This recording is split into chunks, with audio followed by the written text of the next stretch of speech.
Hello 11th class students, how are you? As you know very well, I have started this chapter. One page you have completed, okay? On the second page, the last concluding line. Let's start. Water, water everywhere. I could feel that the ship had water below, but I dare not abandon the wheel to investigate. देखिए last paragraph में हमने ये discuss किया था किस तरह से जो नरेटर हैं किस तरह से वो बिल्कुल ऑब्स्टेकल्स में फंस चुके हैं. ही वॉज स्टक्ड, ओके, और इतनी बुरी तरह से फंसे हैं and his head was smashed into the wheel. और कैसे उन्होंने अपने आप को सरवाइव किया, इसलिए इस पैराग्राफ में वो देख रहे हैं कि सब जगह अगर मैं जिधर भी नज़र डालूं पानी ही पानी है. Water water everywhere. I could feel that the ship had water below. और मैं बिल्कुल अच्छे से महसूस भी कर पा रहा हूँ और फील कर पा रहा हूँ कि शिप के नीचे भी पूरी तरह से पानी भर चुका है उसके प्लैंक्स में. But I dare not abandon the wheel. लेकिन मेरी हिम्मत नहीं हुई क्या कि मैं चेक करूँ इधर उधर जाकर कि किस तरह की सिचुएशंस हैं. मैंने व्हील को छोड़ा नहीं. Suddenly, now next page, okay. Suddenly the front hatch was thrown open and Mary appeared. अचानक सामने वाला दरवाज़ा, हैच मीन्स डोर, सामने वाला दरवाज़ा खुला ही था, खुला ही रह गया. एंड मैरी अपीयर्ड, और उस खुले हुए दरवाजे में से मैरी, मेरी वाइफ जो है वो अपीयर्ड हुई, नज़र आई मुझे.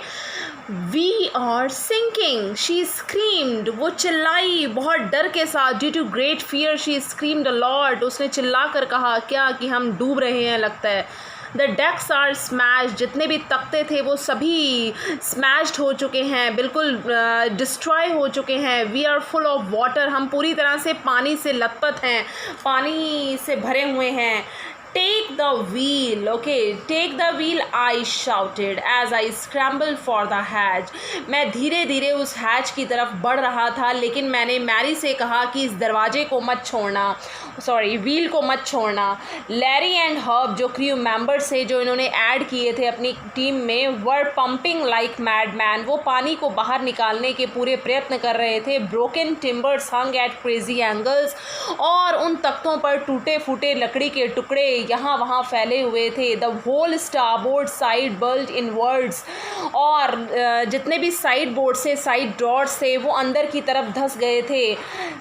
Next, clothes crockery, charts, tins and toys sloshed about in deep water. और सभी चीज़ें जो थी, these all things were scattered over there. I half swam half crawled into the children's cabin. मैं आधा तैरता हुआ आधा डूबा हुआ रेंगता हुआ बच्चों के कैबिन, बच्चों के रूम तक किसी तरह गया ये चेक करने के लिए कहीं मेरे बच्चे मुसीबत में तो नहीं हैं. Are you all right? तो पापा ने यानी कि नरेटर ने ये पूछा कि क्या आप सब ठीक हैं, मीन्स दोनों बच्चे ठीक हो आप. I asked. Yes they answered from an upper bunk. उन्होंने ऊपर वाली बर्थ से जवाब दिया. Yes papa we are all right but my head hurts a bit, said sue.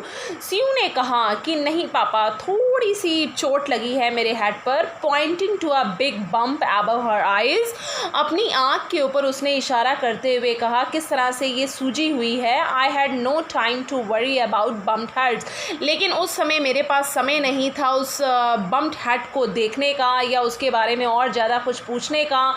After finding a hammer, एक हैमर को खोजने के बाद, मतलब वो मुझे मिल गया, एक हैमर, स्क्रूज एंड कैनवास, ये तीनों चीज़ें मुझे मिल गई. I struggled back on deck. मैं वापस गया डेक पर, शिप के डेक पर. With the starboard side bashed open. We were taking water with each wave that broke over us. हम हर एक वेव के साथ पानी को अंदर ले रहे थे. मीन्स हर एक वेव का प्रेशर इतना ज़्यादा था, फोर्स इतना ज़्यादा था और इतनी ऊंची वेव्स थी वो कि वो हमारी शिप पर बहुत आसानी से आ रही थी. शिप को पूरा उन्होंने भर दिया था पानी से.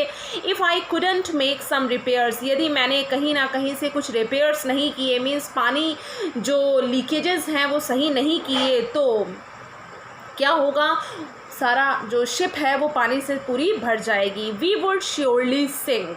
हम पूरी तरह से मानो डूब जाएंगे। Somehow I managed to stretch canvas, किसी तरह मैंने कैनवास को फैलाने की कोशिश की and secure waterproof hatch covers across the gapping holes, और जितने भी गैपिंग होल्स थे, जो छेद थे जिनकी वजह से पानी अंदर आ रहा था, उन गैपिंग होल्स को मैंने कवर किया, पूरी कोशिश की कि इनके थ्रू पानी अंदर ना आए। Some water continue to stream below, और कुछ पानी की लहरें और कुछ पानी तो शिप के नीचे बिल्कुल था ही। शिप के नीचे मीन्स ये तो बट नेचुरल, शिप तो पानी के ऊपर ही है, लेकिन जो उनके तख्ते थे, प्लेटफॉर्म था, डेक था, उनकी भी जो लेयर्स थी उनमें पूरा पानी भर चुका था। But most of it was now being deflected over the side, ठीक है ना। अब इसे किसी ना किसी तरह से हटाना था। More problems were there, more problems arose when our hand pumps started to block up. ज़्यादा प्रॉब्लम्स तब हुई जब हमारे हैंड पम्प्स जो थे वो ब्लॉक हो गए विद द डेब्रिज, जो कूड़ा करकट था थोड़ा बहुत उसके अंदर वो फंस चुका था। फ्लोटिंग अराउंड द कैबिन्स, वो कैबिन्स में चारों तरफ बिखरा हुआ था। And the electric pump short circuited, और जो इलेक्ट्रिक पम्प थे वो उनमें किसी ना किसी तरह से ख़राबी हो गई, शॉर्ट सर्किट हुआ। द वाटर लेवल रोज स्टेटिंगली, और पानी की जो सतहें थी, पानी का जो लेवल था वो बढ़ता ही जा रहा था, कम होने का नाम नहीं ले रहा था। Back on deck I found that our 2 spare hand pumps had been wrenched overboard, ठीक है। और जैसे ही मैंने ये पाया कि हमारे जो 2 हैंड पम्प्स थे, स्पेयर हैंड पम्प्स, यानी कि आड़े वक्त पर अगर ये काम आते, वो भी मैंने देखा। रेंच्ड ओवरबोर्ड मीन्स वो भी संक डाउन, यानी कि वो भी डूब रहे हैं। अलॉन्ग विद द फोर्स्टेड सेल, और आगे बढ़ती हुई जो हमारी समुद्री यात्रा थी, the jib, the dinghies and the main anchor, ये सब बड़े बड़े लंगर हमने लगाए, बांधे। Then I remembered we had another electric pump under the chart room floor. Then I remembered we had another electric pump under the chart room floor. तब मुझे याद आया कि चार्ट रूम फ्लोर में मुझे जाना चाहिए। मुझे ये याद आया कि वहाँ पर हमारे पास दूसरे इलेक्ट्रिक पंप हैं।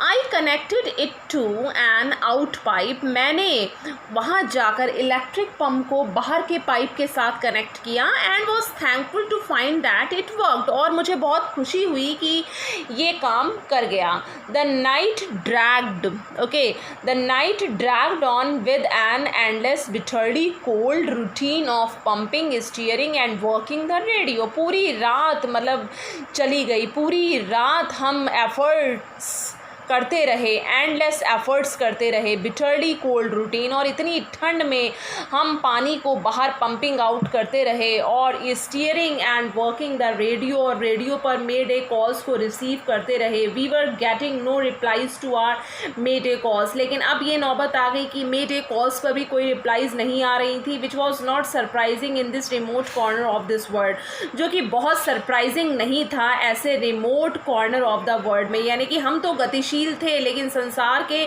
दुनिया के इस मोड़ पर आकर हम जो फंस चुके थे, यहाँ पर ऐसा होना बहुत सरप्राइजिंग नहीं था।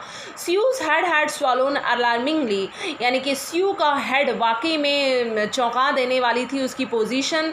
She had 2 enormous black eyes, और उसकी 2 आँखें जो थी वो बहुत बड़ी हो चुकी थी। 2 इनॉर्मस ब्लैक आइज, काली हो चुकी थी। And now she showed us a deep cut on her arm, और उसकी आर्म पर भी एक गहरा घाव था। When I asked why she hadn't made more of her injuries before this, she replied, I didn't want to worry you when you were trying to save us all. तो क्या कहा उनकी बेटी ने कि मैं आपको पापा परेशान करना नहीं चाहती थी। I didn't want to disturb you because मैं आपको चिंता में डालना नहीं चाहती थी, क्योंकि उस वक्त at that moment you were saving us all, क्योंकि उस वक्त आप हमें बचाने की पूरी कोशिश कर रहे थे। By morning on January 3rd, यानी कि जनवरी 3rd की मॉर्निंग तक the pumps had the water level sufficiently under control for us to take 2 hours rest in rotation, यानी कि 3rd जनवरी तक कुछ कंडीशन ये थी कि कुछ कुछ कंडीशन पहले से हमने कंट्रोल कर ली थी, वाटर लेवल थोड़ा सा सफिशिएंटली अंडर कंट्रोल था हमारे लिए, और हम सभी क्रू मेंबर्स 2-2 घंटे के रोटेशन में रेस्ट कर पा रहे थे। But we still had a tremendous leak somewhere below the water line, लेकिन अभी भी खतरनाक लीकेज कहीं ना कहीं से हो रहा था। एंड ऑन चेकिंग और चेक करने पर I found that nearly all the boats, और मैंने ये पाया the main rib frames were smash down to the keel, और जितने भी मेन रिब फ्रेम्स थे वो डैमेज हो चुके थे। In fact there was nothing holding up a whole section of the starboard hull except a few cupboard partition, यानी कि जितने भी साइड बोर्ड से वो पूरे डैमेज हो चुके थे, कबर्ड्स कुछ ही रह गई थी। We had survived for 15 hours since the wave hit, जब से हमें वेव ने हिट किया है तब से हम लगातार 15 घंटों से अपने आप को बचाने की कोशिशें कर रहे हैं, संघर्ष कर रहे हैं। But Wavewalker won't hold together long enough for us to reach Australia, लेकिन मुझे लगता नहीं कि वेव वॉकर के पास इतनी इनफ स्ट्रेंथ है कि उसकी कंडीशन ऐसे है कि हमें ऑस्ट्रेलिया तक सेफली पहुंचाएगी। I checked our charts and calculated that there were 2 small islands a few 100 kilometres to the east. मैंने अपने कैलकुलेशंस चेक किए, चार्ट्स चेक किए, और मैंने ये पाया कि कुछ किलोमीटर की दूरी अभी बाकी है। ठीक है, there were 2 small islands a few 100 kilometres, कुछ दूरी बाकी है, कुछ 2 स्मॉल आइलैंड्स को आने में। One of them okay Ile Amsterdam was a French scientific base, ये एक ऐसा नाम है जो एक ऐसा सेंटर है, फ्रेंच साइंटिफिक सेंटर है। Our only hope was to reach these pinpricks in the vast ocean, और हमारा जो डेस्टिनेशन है, हमारा जो गोल है, उद्देश्य है, वो इन पिन प्रिक्स पर जाने का है। वास्ट ओशियन में पिन प्रिक्स इसलिए कहा है कि इतने बड़े समुद्र में ये चीज़ें, ये सेंटर्स तो बहुत छोटे दिखते हैं। But unless the wind and seas abated so we could sail, जब तक कि हवाओं की गति और समुद्र की लहरों की गति थोड़ी सी धीमी नहीं हो जाती, तब तक हमें सेल को बहुत ही कंटिन्यू या स्पीड के साथ नहीं आगे बढ़ाना है। Our chances would be slim Indeed,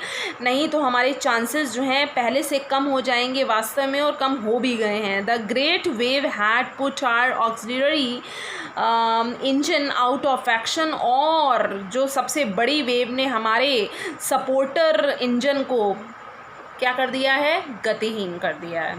now students, I hope you got all these lines perfectly. Okay, if you have any doubt you can discuss in the school. Thank you.